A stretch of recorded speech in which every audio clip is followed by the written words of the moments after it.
Hey everyone, Sparks back with another Goddess Victory Nikke video, and we got our 3rd anniversary live stream, and it is amazing. Now, I'm a little bit late uploading this video. What I'm going to do is go over like the really big news, talk about the units, whether I think they're going to be good or not, give my own personal thoughts, what I'm most excited for, and then after that, we'll talk about some of the other things that they talk about, okay? So I don't want to slow roll you here. We'll get into all the like major things, and then we'll talk about like some of the like reruns, extra rewards they're doing, and some other things along that I thought were worth pointing out but aren't as big of news. So quick word of warning here, there will be spoilers for the story, main story, as well as some of the other like side story and what's to come in the anniversary. That said, I will not be spoiling anything more than what they did in the actual live stream, so just keep that in mind. All right, so biggest news for me right off the bat, Nihilister is back, which technically she was already back in the side story, but it's really cool to see that she is going to be here in the anniversary story as well. I have no doubt that we will see her coming back stronger and better than ever. And I love how even though she's like still like in a really weakened state, she's still calling people pathetic meat sacks. It's great. And like even when she was like crucified up there originally in the side story, she was still just as like threatening, even when she could actually like torch everybody. So I'm pretty sure we're going to get a new form of Nihilister at some point. We're going to have to wait more on that, but it's cool to see her back. And she's got some kind of like Snow White vibes going on. Definitely unique. I assume these are things like what's strapped to her shoulder there is probably actually something to try and like contain her power or like keep her from regenerating too much. Something like that. But yeah, I like the cloak around her, and I'm really interested to see what more she will do in the story, and if she's just going to try and manipulate our characters more, if she's actually going to fight with them, if she will try and fight Liberaglio, or if she will try and fight the 4 beasts, or what exactly is going to go down. I don't know. We know her mission was always ultimately to take out the Queen, and we'll talk more about the Queen a little bit later on in the video, but I just got to say, really excited to see Nihilister back, and excited to see what more happens with her later on as well. Okay, so now let's talk about Liberaglio. I honestly am surprised about this. I kind of saw, like part of me kind of saw this coming, but in a way it makes me feel like it's almost too soon. I mean, through the side story, it kind of set it up. I'm like, all right, Liberaglio is probably going to be here. Although I thought maybe she was going to be someone we were going to fight against, not a unit that we were actually going to get. So who knows, like, if and when we'll ever actually fight Liberaglio in the story. I feel like that's gotta come, but it seems like she is going to be a playable unit before that happens, because we end up getting some type of alliance with her, probably because of the 4 beasts, which, like, who saw that coming? If anything, I thought it was like, through the main story, it was setting it up to be more like we were going to get an alliance with the 4 beasts to then fight the offspring, which are Liberaglio, Nihilister, and Indivilia. But no, it's actually the other way around, it looks like. So we'll see what kind of things come. You know, the Nikke writers never disappoint. I have no doubt that it's going to be an exciting story with some twists that we don't necessarily see as well. But let's talk about what Liberaglio actually does, what type of unit she is. So we don't have the full kit, of course. We'll have to wait a little bit on that, but we do get some significant details about her. So she is a attacker type and a burst 3, which we're always going to get some kind of like big burst 3 attacker for like any major event like this, right? It would be very surprising if one of them wasn't. She uses a sniper rifle, although it looks like she functions a little differently than your average sniper rifle, and she is wind code, which, you know, just from a story perspective kind of makes sense because she can like float and fly, and she's also like has a thing going on with sound, and so wind kind of makes sense. Skill 1 is called Calm Depths. It is a passive. Skill 2 is called Strange Currents. It's also passive. And then her burst skill is called Submerged World, and it is active. So passive actually means maybe the opposite of what actually sounds intuitive, because it means that it won't do anything unless like something specific triggers it, versus an active skill means that it will go off on like a set time interval or something like that automatically. So just keep that in mind for like how these skills are going to work. Skill effects say that Liberaglio is an attacker whose skills effect change depending on her target. So that's kind of interesting. This is definitely something kind of new that we haven't really seen in another kit. And it's interesting, skill effects change depending on her target. So I don't know if that's going to be depending on what type of target she is targeting, or if it's going to change based on the type of enemy she's targeting.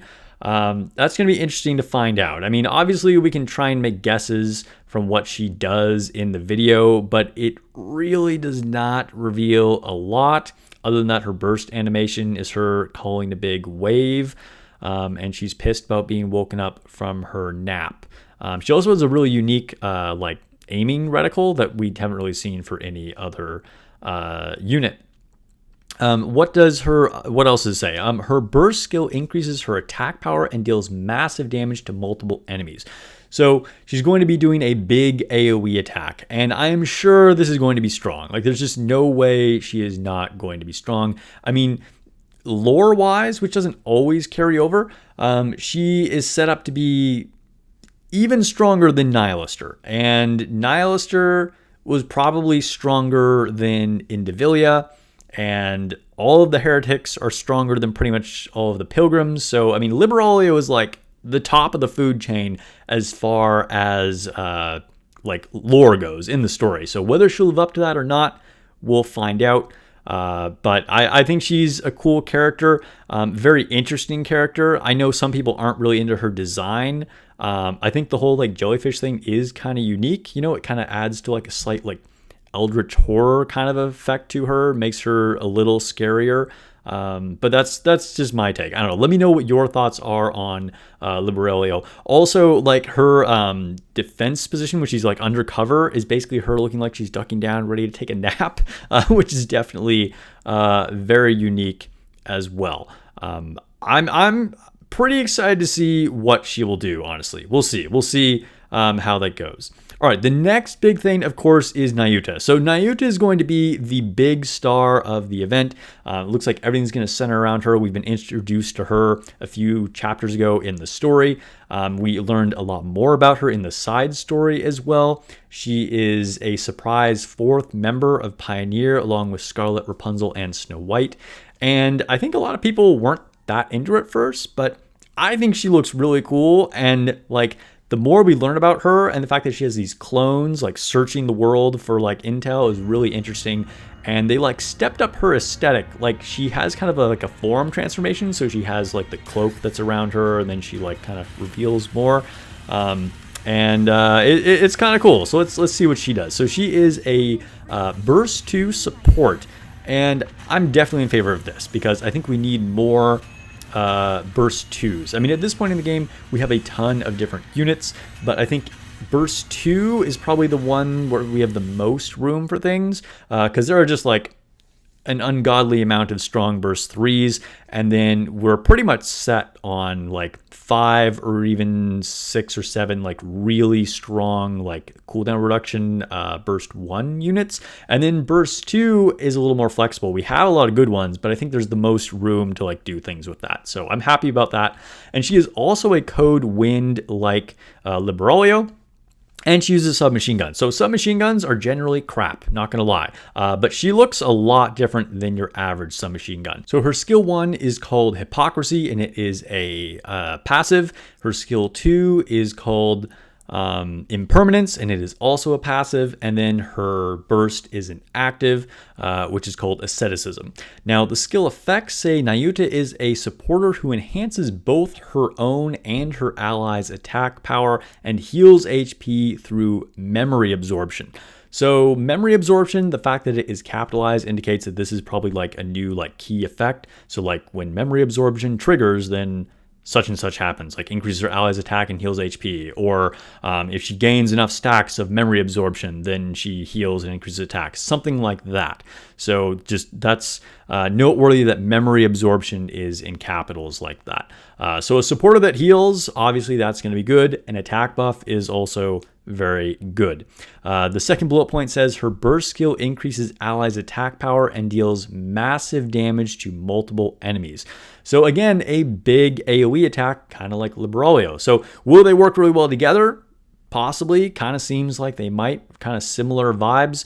Nayuta might make Librolio even better. Always a unit that is a support that can also lend some damage is quite good, because if we see some of the other really good burst 2s, such as Mari or Grave, they're primarily in a supporting role, but they also add on a decent amount of their own damage. And so if we're seeing the same kind of thing here with Nayuta, I think that definitely makes her potentially, really, really useful. As far as her skill effects go, I mean, she looks cool. She's got a really unique shooting pose where she's basically like sitting on her feet. Looks pretty good. Her burst animation is crazy, like really wild. You just get like the hand that smashes everything. I'm a big fan. I like it. I think she's super, super cool. And it's interesting that like it kind of changes when she's using her burst. It looks like she no longer is using a submachine gun. It's like her weapon changes to being like this charge attack where the hand like slams on the enemy, versus when she is just attacking, she's just kind of like shooting a regular gun, just like, I don't know, energy out of her fingers or whatever. So yeah, I don't know, really, really cool looking unit. Definitely gives her this kind of like OP kind of cosmic feel to her. And she is also getting a skin called the Wu Wei Nayuta. And it looks wild. So we got some like butterfly censoring on there. She definitely looks like a goddess sent from the sky. She's got this whole like Milky Way galaxy kind of look going across her body.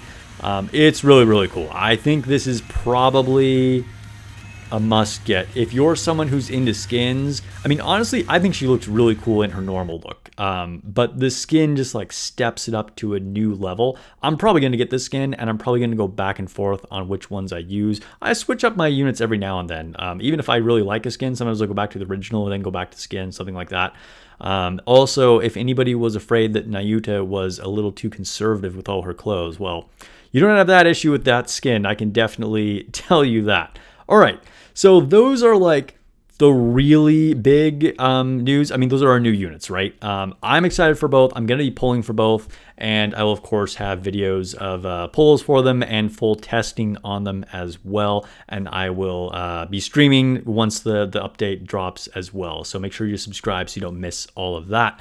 The other thing that we are getting is Chime, and we've had to wait a long time for our girl Chime. So Chime was kind of front and center in the story a year ago, and she, wasn't really there. But now that I guess we're kind of like getting the whole band back together from like multiple paths of the story that are coming together, Chime finally becomes a playable character. So she is going to be our free handout unit for the anniversary event. And I pretty much thought this was going to happen, honestly.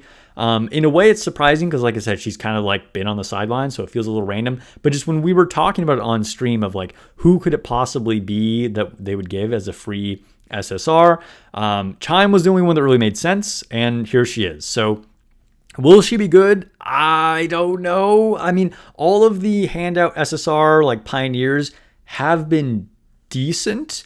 Snow White or Small White was probably the best because she actually did see some brief raid play, but it's, they're never going to make something like this OP. But anyway, she is a supporter burst 2 with a submachine gun and code iron. So with her stature, her color palette, her typing, her weapon, everything very much leader vibes. But will she be as good as leader?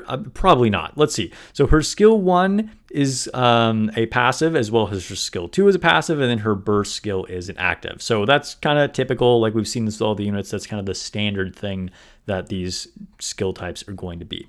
Skill effects say Chime is a supporter who enhances her king's attack power. So it makes me wonder, like, what exactly does that mean? Enhancing her king's attack power? Does she have some kind of like special synergy with Crown? Maybe? I don't know. That would be pretty unique if that's a thing, especially because Crown is not like directly in this event either. But I mean, or maybe it just is a weird way of saying it'll like enhance the power of like the highest attack unit or something. I don't know. Definitely an unusually worded effect there. And then the second bullet point says her burst skill dramatically increases her king's attack power. So yeah, I don't know, big attack power buff. Otherwise, she has like this, really goofy burst animation. But I mean, I like her. It's really hard to tell exactly what she's doing. She gets out a flag after she bursts, and I don't know. Is it a crown specific buff or a general buff? Who knows? But it'll be exciting to get her, and I think, she really had a moment in one of the last anniversary events with Indivilia. If you haven't got there, I won't spoil it. But I think she deserved to actually be a playable unit, and so I'm glad that we were getting her. Okay, so those are all of our new units. And we had one skin for Nayuta, and then we're also getting another skin. So a new skin for Red Hood, which I was surprised about. I didn't see this coming. Maybe because Red Hood is just so popular, they thought they'd give her another one. So they have her normal skin, which honestly, she looks like fire just normally. And then she was the winner of the second community vote, where she got the red dress, and she looks even more amazing in that. And now they're giving her a new skin here, which is kind of like a casual jean shorts look. She looks peak. I'm not going to lie, amazing. But like I said, Red Hood looks amazing in everything. I don't know if I'll get this one or not. Like, I kind of really like it. It really suits Red Hood's vibes because she's, known as this kind of like everyday girl that's like from just like a country area, and like she's all like chill here with her like jean shorts and her cowboy hat hanging off her shoulder and everything. Like it's very Red Hood. I do like it. But it's hard to beat the Red Hood dress skin, even though that one isn't actually as much as true to Red Hood's character, if you will. But this is a really nice looking skin. All right, so we're also getting reruns. So every now and then, they've done this a couple times, we'll get a rerun banner. This is a good opportunity for people who didn't get these units initially. So it looks like you have to choose one or the other to like do your rate up rerun banner on, but you have the possibility to either do Dorothy, Red Hood, or Modernia, okay? If you're missing one of these units, choose the one that you're missing, okay? That's my advice there. If you already have all of them, you can just kind of go for your favorite. I will say the most relevant unit at this point is Red Hood. Red Hood is still a really, really strong unit. She's really good for trying to push hard mode campaign. She's still one of the best iron type attackers for Iron Week solo raids. She is a very flexible unit, just a really, really cool unit. Secondly, I would say Modernia, because Modernia is still, although at this point quite an old unit, just one of the best things to throw on any team where you don't really have like a fifth slot that's really like designated by something specific needed. You put her off burst, she'll still do amazing damage to a boss. Or if you are fighting a bunch of mobs and you use her burst, it's still pretty nuts because you just get that continuous fire of like hitting multiple units. So very, very good. Dorothy, certainly not a bad unit, but I would say the unit that is probably aged the worst of these three, because she really needs to be on like the quick reload last bullet team, and we just kind of like, that's not as viable of a strategy nowadays. Don't get me wrong, she is a strong unit and she has the ability to do pierce and is still pretty good in certain situations, like maybe if you're fighting Mother Whale of the right element, things like that. But I'd say, again, she's probably like the least useful at this point, and you really need to have like a whole squad around her. But honestly, it's not even so much that her damage isn't good because she is strong, but her cooldown reduction effect is just not as good as other Burst 1 cooldown units. It's less time that it takes off, and so that's just kind of like makes her less useful, but still a very powerful unit in certain situations. We are also getting new main story chapters, so that's pretty cool. We're going to get chapter 41, 42. That's going to be really exciting, and I wonder, like, will the anniversary story take place after chapter 42, or will it take place right after chapter 40 / the side story, and then chapter 41 and 42 will pick up after it? I feel like the chapter 41 and 42 will probably be after the anniversary event, but I don't know. Let me know what your take is on that in the comments below. It's possible that they kind of specified that and I just am forgetting it. So yeah, let me know. But either way, that's going to be exciting. One of the best things about Nikke is the main story. We're also, speaking of the story, we are getting a new story mode. So there's currently normal campaign and hard campaign. What they have done historically is after several months of a story chapter being out, they will then nerf it because the story keeps getting longer and longer, right? Which means it takes longer and longer for new players who join to catch up. And then when new events happen, such as anniversary, it's harder for them to have context for what's happening because the story is still going, but like they're not strong enough to get there yet. Okay. And I've had kind of a controversial take of like, I don't really like that they nerf those because I feel like for any kind of game, you know, if you want to see what happens, then you got to beat the game, right? That's how you progress. However, with a live service game that keeps going, that wall becomes higher and higher and higher for people to climb, right? And it is really hard for people to engage with new content. And so my stance on this has kind of changed. But I think that this story mode, which is basically an easy mode, where you can just see the story, is a great solution for this. So I would actually like, and again, I don't know if I missed this. I don't think so. I would like it if they did not nerf stages anymore. They kept them even on normal mode as challenging as they are. But with the story mode, people can then just like go through and see the story, but they still have to beat the normal campaign and then of course the hard mode campaign eventually as well. So story mode, great addition. I think that's an excellent choice. All right, lastly, I will leave you with some of the redeem codes. I thought they only showed 3 during the actual live stream, but since then they've posted a 4th one on Twitter. Maybe I just missed it in live stream, but anyway, these are all 4 of them. We're going to get a bunch of rewards here. CD keys are always a great thing. Don't want to miss out on these. Make sure you redeem them, all of them. You can do it either through the blah, blah, blah portal or directly in game if you go into the notices. And then we're just getting a ton of polls, some more synchro slots during the event. Some of them are for the banner specifically. Some of them are generic tickets. And there's a little bit of inconsistent information here because, I don't know, they showed a different amount during the live stream than what they posted on Twitter later. So I'm not totally sure what's going on for that, but either way, we get over 200.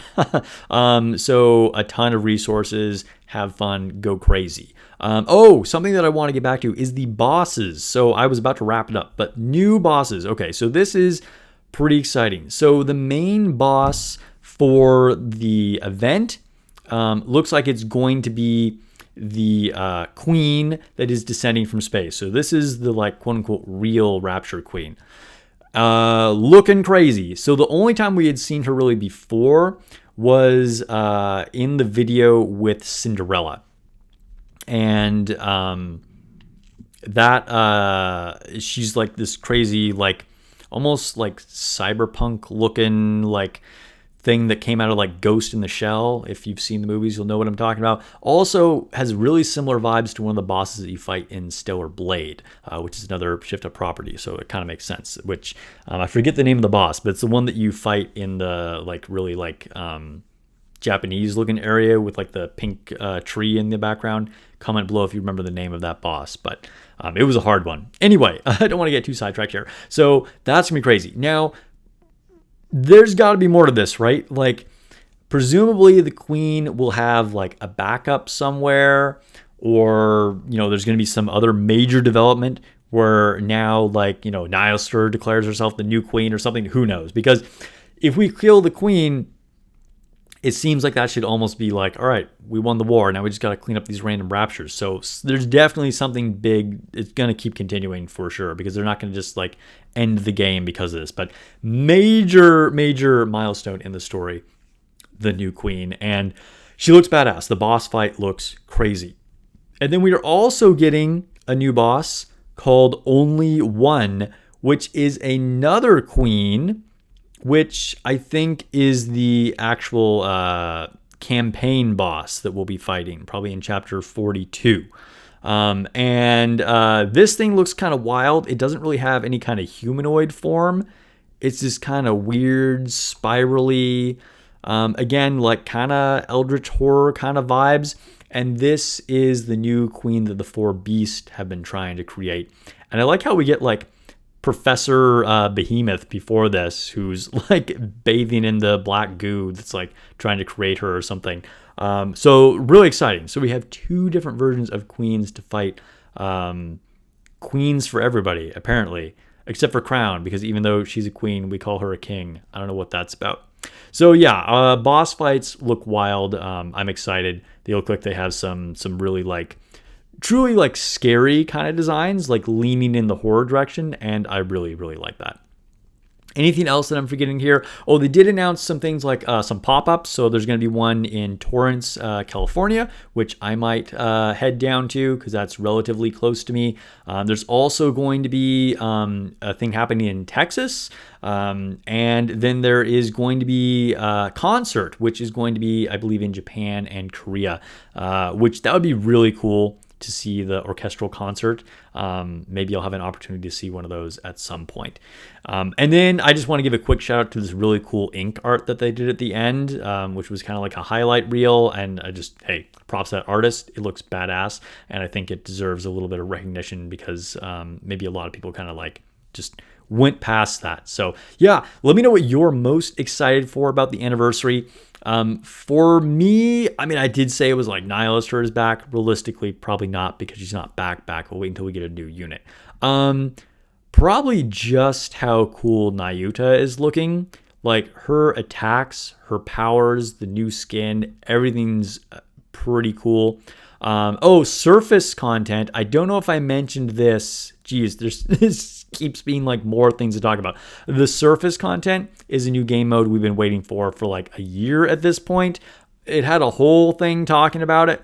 I'm a little lukewarm on it, but I'm still excited for it. I'm interested to see exactly how it turns out. But let me know what you think of it. And again, what you're more excited for about the anniversary in general. Is it our free unit Chime? Do you like Libralio better? Do you like Chime better? Do you think any of these were released too soon? Do you like Nayuta? Are you as excited about Nihilister as me? And yeah, let me know. Okay, I think that's finally it. Hopefully I'm not forgetting anything else. Make sure you subscribe for more Nikke news and commentary. And I'll see you guys all later once this all drops. All right, peace.